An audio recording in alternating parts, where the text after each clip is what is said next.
Kilala si Wamos Cruz bilang isa sa mga pinakasikat na content creator sa Pilipinas. Sa Facebook pa lang, milyon-milyon na ang kanyang taga-subaybay. Halos araw-araw ay may mga video siyang nagbibigay aliw sa mga manonood mula sa kulitan nilang magkasintahan hanggang sa mga live stream niya. Pero kamakailan, marami ang nagulat nang biglang mawala ang opisyal na Facebook page ni Wamos Cruz na may higit 8 milyong followers. Maraming nagtatanong ngayon, bakit kaya ito nawala? Ano ang tunay na dahilan sa likod ng pagkawala ng kanyang page at ano pa nga ba ang kanyang pagkakakitaan? Pero bago po ang lahat, baka pwedeng pa-like ang video na ito dahil napakalaking bagay na ito sa aming content creators. Maraming salamat po. Sa loob ng ilang taon, naging malaking bahagi ng social media world si Wamos. Madalas siyang laman ng mga trending topics at viral posts. Pero nitong mga araw, napansin ng kanyang mga tagahanga na hindi na nila mahanap ang page niya sa Facebook. Sa una, inakala ng iba na baka nagpalit lang siya ng pangalan ng page o pansamantalang tinanggal lang ito. Pero nang makumpirma na tuluyan na itong nabura, doon na nagsimulang magtanong ang lahat kung ano nga ba talaga ang nangyari. Ayon sa ilang ulat, hindi na rin ito ang unang beses na may nawalan ng page sa pamilya ni Wamos. Ang kapatid niya na si Awit Gamer ay nawalan din dati ng Facebook page na may halos 4 na milyong followers. Hindi na rin iyon naibalik hanggang ngayon, kaya mas lalo itong nagbigay ng tanong sa mga tao kung may koneksyon ba ang pagkawala ng kanilang mga account. May mga nagsasabi na baka may kinalaman ito sa mga online casino o sugal na kanyang ipinopromote. Alam naman nating ilang ulit na rin siyang naging endorser ng mga ganitong site. Pero kung titingnan, hindi naman agad nagtatanggal ang Facebook ng mga page na nagpo-promote ng sugal, lalo na kung may tamang disclaimer at hindi lumalabag sa patakaran, kaya posibleng hindi ito ang ugat ng issue. May iba namang naniniwala na na-report ng maraming tao ang page ni Wamos. Maaaring dahil sa mga kontrobersyal na video na inilabas niya nitong mga nakaraang buwan. Kung matatandaan, naging mainit ang pangalan niya matapos ang issue tungkol sa umano'y scripted na aksidente at mga negatibong komento laban sa kanya sa isang palabas ni Tony Gonzaga. Dahil dito, marami ang nadismaya at nagsimulang magreklamo o mag-report ng kanyang mga posts. Ang pagkawala ng page ay malaking dagok para sa kanya.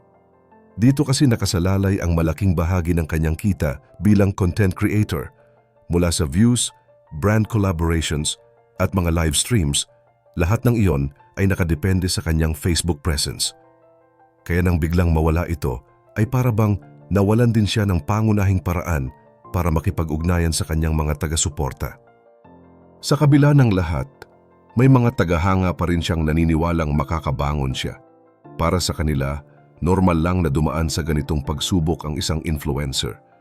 Pero para naman sa iba, ito raw ang panahon para pag-isipan ni Wamos kung paano niya gustong ipakita ang sarili niya sa publiko. Matapos mawala ang opisyal na Facebook page ni Wamos Cruz, tuloy-tuloy pa rin ang mga usapan tungkol sa nangyari. Habang marami ang umaasang maibabalik pa niya ito, may ilan namang nagsasabi na baka hindi na talaga posible ito. Kung matatandaan, may mga nakaraang kaso rin kung saan nawala rin ang mga page ng ibang content creator gaya ni Boy Tapang at Sashna. Noon, sinabi raw ng ilang grupo na sila ang dahilan kung bakit nabura ang mga page na yon. Pero kalaunan, ibinalik din ng Facebook ang kanilang mga account.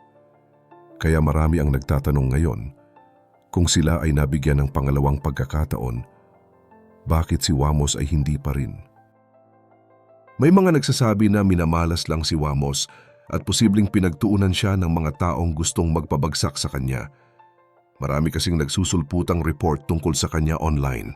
Pero hanggang ngayon, wala pa ring malinaw na paliwanag kung ano talaga ang dahilan ng pagkakatanggal ng kanyang page. Ang sigurado lang ay burado na ito sa Facebook at hindi na makikita kahit anong pangalan o keyword ang gamitin mo sa paghahanap. Sa mga komento ng ibang netizens, may ilan na nagsasabing ito raw ay karma para kay Wamos dahil umano'y hindi siya nagbabayad ng buwis o masyado na raw siyang nagyayabang sa social media. May iba naman na nagsasabi na baka naabuso na niya ang mga patakaran ng platform kaya napagpasyahan ng Facebook na tanggalin na ang page niya. Ngunit sa kabila ng mga haka-haka, wala pa ring opisyal na pahayag mula sa mismong kumpanya tungkol dito. Ayon sa ilang observer, mahirap talaga maunawaan kung paano gumagana ang sistema ng Facebook o Meta. May mga pagkakataon na bigla na lang mawawala ang page ng isang creator kahit wala namang malinaw na dahilan. Napakaselan ng platform pagdating sa mga ulat, reklamo at mga nilalaman ng post.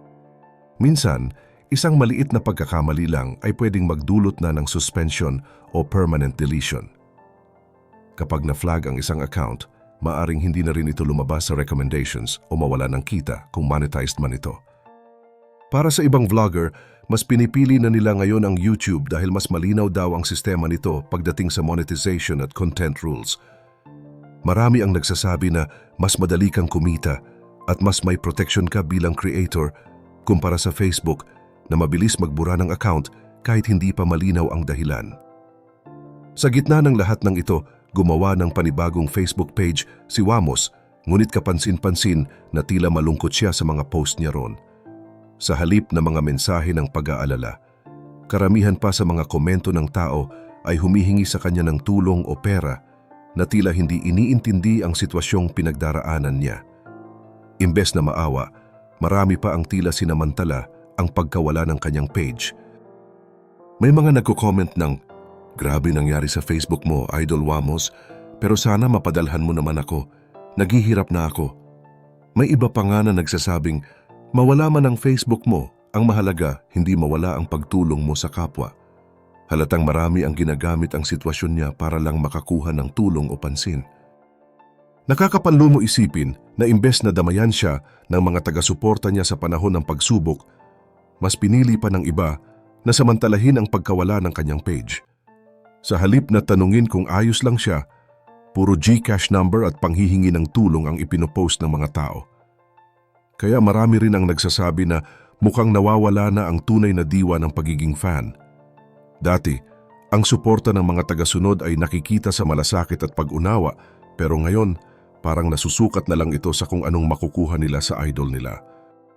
Sa kabilang banda, may ilang content creator at commentator ang nagsalita tungkol sa nangyari kay Wamos. Isa sa kanila ang nagsabing dapat hindi nakakalimutan ng mga influencer ang tunay na dahilan kung bakit sila may platform, at ito ay para magbigay ng inspirasyon at magandang halimbawa. Ayon sa kanya, marami na raw sa mga kilalang influencer ngayon ang nadadala ng mga sugal, online promotions at pera, kaya nawawala na ang koneksyon nila sa mga taong sumusubaybay sa kanila. Sinabi rin niya na ang mga komento ng mga tao sa post ni Wamos ay malayo sa tunay na sitwasyon na pinagdaraanan nito. Imbes na ipakita ang kanilang simpatya, ang iba ay ginagawang biro lang ang problema niya. Para sa mga totoong taga-suporta, dapat ay nakikitaan sila ng malasakit at hindi ang pananamantala. Ang tunay na fan ay nakikibahagi sa saya at hirap ng iniidolo, hindi lang sa mga panahon ng tagumpay.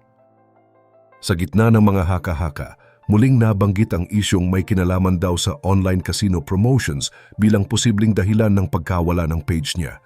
Pero ayon sa mga komentarista, hindi raw iyon totoo dahil hindi ganun kahigpit ang Facebook pagdating sa mga ganitong promotion. Mas malaki raw ang posibilidad na marami lang talagang nag-report sa kanya kaya bigla itong nabura. Sa kabila ng lahat, naniniwala pa rin ang ilan na hindi pa ito ang katapusan ni Wamos Cruz. Malakas pa rin ang kanyang pangalan sa YouTube at doon ay patuloy pa rin siyang nakakagawa ng content. Pero iba pa rin kasi kapag may Facebook page dahil ito ang madalas na unang puntahan ng mga tao bago sila mapunta sa YouTube. Dito kasi mas mabilis kumalat ang mga video at mas madali ring makakuha ng atensyon ng mga manonood. Ngayon, habang sinusubukan ni Wamos na bumangon muli, marami rin ang nagdarasal na makabangon din siya sa emosyonal at pinansyal na epekto sa kanya ng nangyari. Sa huli, ang pinakamahalaga ay patuloy pa rin siyang nakakatulong at nagbibigay inspirasyon sa iba. Sa panahon ngayon na mabilis magbago ang mundo ng social media, ang tunay na sukatan ng tagumpay ay kung paano mo haharapin ang pagkawala at muling sisimulan ang lahat. Pero kayo, kung bigla ring mawala ang account o platform na pinagpaguran nyo ng ilang taon, paano nyo haharapin ang ganitong sitwasyon?